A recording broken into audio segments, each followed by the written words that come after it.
In Arabic, you call man insan. It shares the same root as the word nisyan, which means to forget. So we're always forgetting. Today, right now, we see these graves around us and it touches us. And we remember the hereafter. We remember the akhirah. But as soon as we get up to these gates, we're going to start looking left and right, which car is coming, which we forget everything. What time we're going to get home? How can I miss the traffic? That's what's going to happen. We're going to forget. But if we look, this is what we're going towards. This is it. The Prophet ﷺ told us, يَتْبَعُ الْمَيِّتْ ثَلَاث. Three things follow the person to the grave. أَهْلُهُ وَمَالُهُ وَعَمَلُهُ. His wealth will come with him. That's the service we paid for. That's going to leave. His family will come.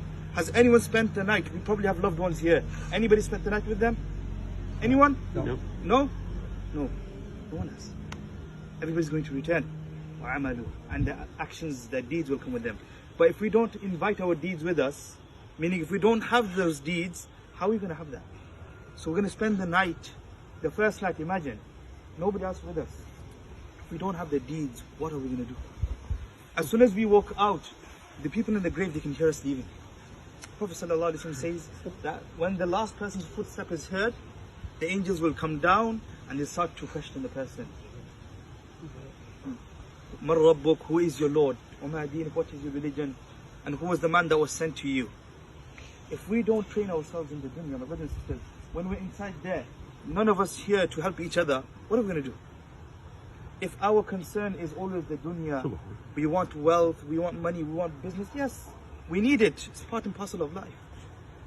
But don't let that become a distraction. Allah tells us, وَمَا الْحَيَاةُ الدُّنْيَا إِلَّا مَتَعُ الْغُرُورِ. The worldly life is nothing but a deception. As soon as you get out there, we're going to see everything. We want to make our houses look nice. We saw the grave today. This is it. It's just mud and clay and dust. As soon as we get out there, we want to buy the best house. We want to make our house look very nice. We want to decorate it. Yes, that's all good.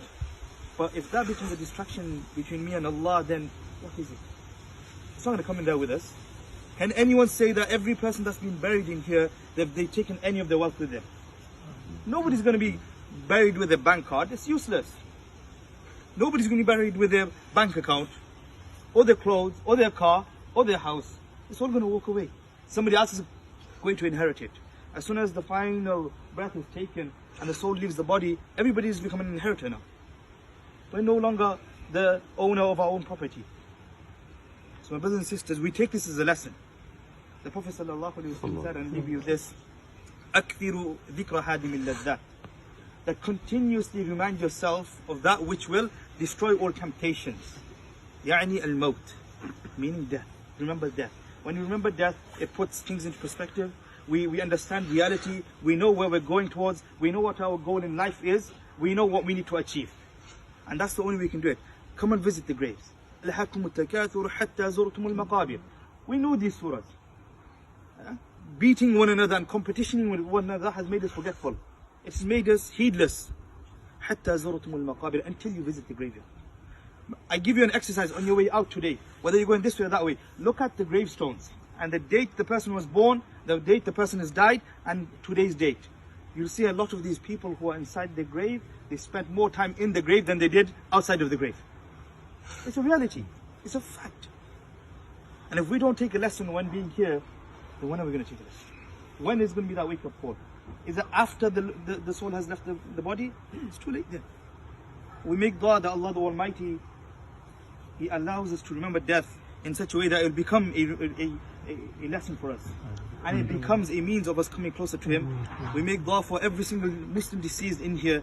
May Allah the Almighty lighten any punishment in the grave, remove it from them, grant them peace in their grave, and gives them an easy reckoning on the Day of Judgment. Ameen. Inshallah, we'll pass it over to Harisa, inshallah, he'll do a quick dua.